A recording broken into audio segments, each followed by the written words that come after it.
Hey, welcome to the podcast. My name is Michelle Shutter, and I'm a life and leadership coach for women. And this podcast is just a little bit different because I am going pretty much off the cuff based on a situation that I had yesterday. And it really was just a great life lesson, a great learning tool. So I wanted to share that with you today and kind of give you an idea as to where this podcast is headed, because I can tell you we are in the middle of evolving and expanding once again. And isn't that just all part of life, right? It's just never over.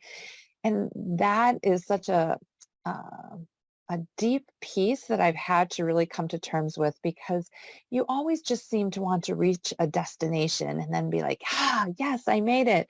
But the destination with personal growth and development and inner work and self-growth, it's never done. It's always expanding. It's always evolving. So if you are looking for an end result, the completion to this piece of your life, start to embrace the fact that it's never done. So let me share with you a situation yesterday that really sparked this idea.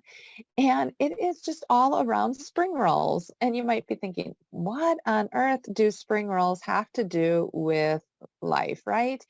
And so I want to just share that with you. So the last few weeks, I've been really excited about spring rolls for whatever reason.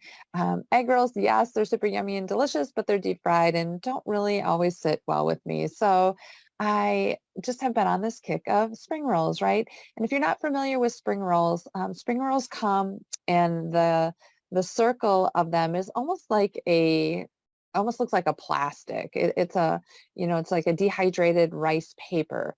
And then once you hydrate that paper, you fill it with what I call like sprout noodles or um, fresh veggies, cilantro, avocado, like really whatever you want to put in it. And you roll it up and it's in a little roll. It looks just like an egg roll. And you can use different dipping sauces for it as well. So when I originally started with the spring rolls, making the spring rolls, in my head, in my mind, I thought, oh, this will be really easy, right? Like, how challenging can it be? So my first time of making the spring roll, you take that dehydrated rice paper and you put it in water. And once it's hydrated, you lift it out of the water, let the excess water drip off, and then you lay it on a surface to fill your veggies and things into it. Well, the first one I did, I pulled it out and it immediately like all stuck together and I was trying to pull it apart and it's almost like this like glue that activates with the water as well. And I was so discouraged because I'm like, wait a second, in my head, this is just supposed to be so easy, right? Like I had that thought that it was going to be easy. And when it wasn't super easy, here come the feelings of frustration and almost like, oh, the disappointment that likes to peek through. So what I did was, I'm like, okay, let's do another one, right? Let's do another one. And every time I've made egg rolls in the past few weeks, 6 weeks, a month, whatever, I've only made about 4 at a time. And why only 4? Because I have a lesson to learn in every single experience that I have with these egg rolls. And sometimes it works really well. Sometimes it doesn't work so well, right? And it doesn't even look like a roll in some cases. And I share this with you because in our minds, when we're trying something new or doing something different, our minds automatically sometimes go to this place of, oh, I can do this. This is going to be really easy. And yes, it's easy, but what happens when it doesn't go exactly the way that we want it to? What happens when that ease turns into a little bit of frustration or a little bit of a challenge? What happens when we get up and do it again and it still isn't easy? And so these spring rolls have really been a mirror to me in terms of a lesson and patience. It has taken me probably 20 plus different spring rolls and the practice of it to almost feel like I've got it. And yesterday I was making spring rolls and they were the after they were hydrated, right? I had it just almost perfect in a sense of it was rolling really well. They were sticking together. But for whatever reason, I decided to put it on a paper plate. Now, why on earth I would put it on a paper plate, I have no idea. But when I went to peel the spring rolls off the paper plate, guess what happened? Pieces of the plate came off with it because it was so sticky. And I thought to myself, like, what was I thinking? But again, it's a mirror. It's a lesson to be learned. So when I use that experience and I compare it to life, guess what? We're still going to run into little setbacks. We're still going to run into some roadblocks. But how we set ourselves up and how we are going to think and feel and take action beyond that setback and beyond that roadblock is something that will either serve us in a way that impacts us positively or will serve us in a way that impacts us negatively. And so this whole thing of spring rolls is just a complete reminder of the ability to practice patience, the ability to know that there are going to be things that are going to come up that are going to be set us up in a way that may frustrate us, may set us back, but how we choose to move through that is still our choice. And to know that our mind sometimes messes with us in a big way.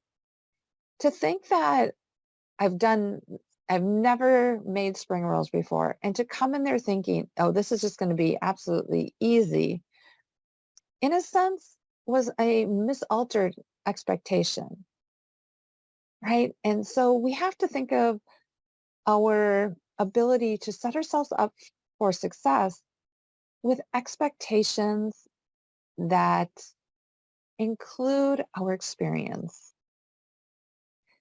We wouldn't expect to go out and pick up an instrument that we haven't played before and play it perfectly.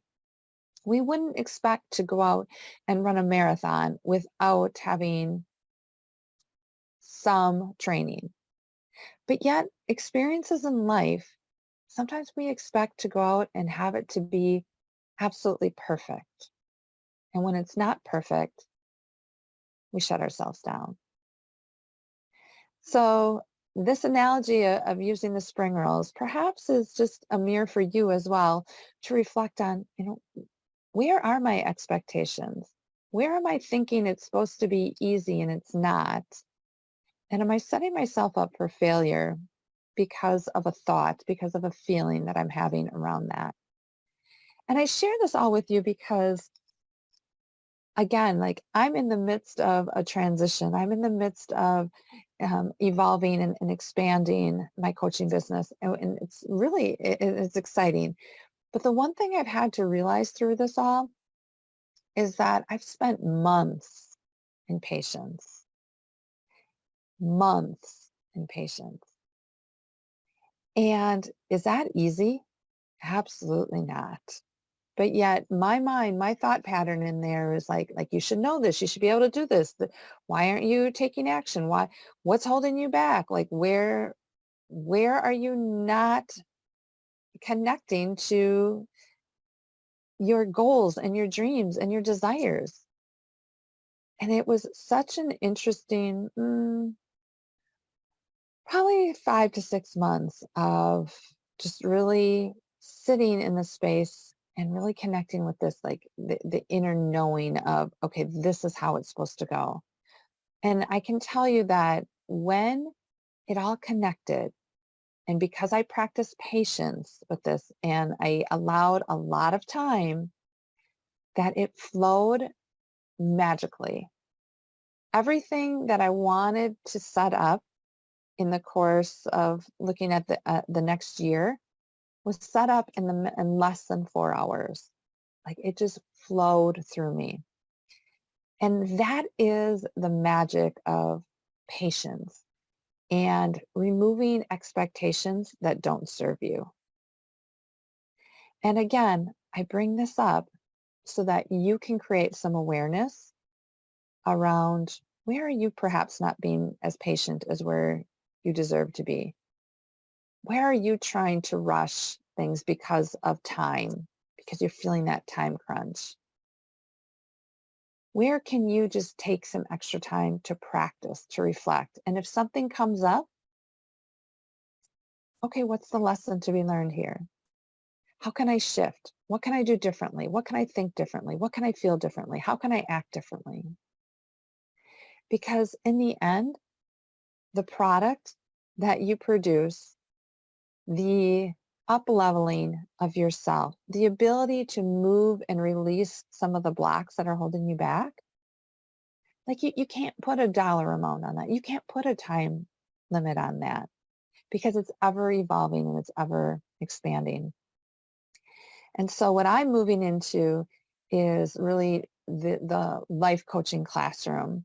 And within the life coaching classroom, I've developed 6 different units that are really the focus of the process of reinventing ourselves, because we can stay in the meh, in the mundane of life, or we can really tap into the magical of life. And I put together some great tools and resources that are absolutely going to support women.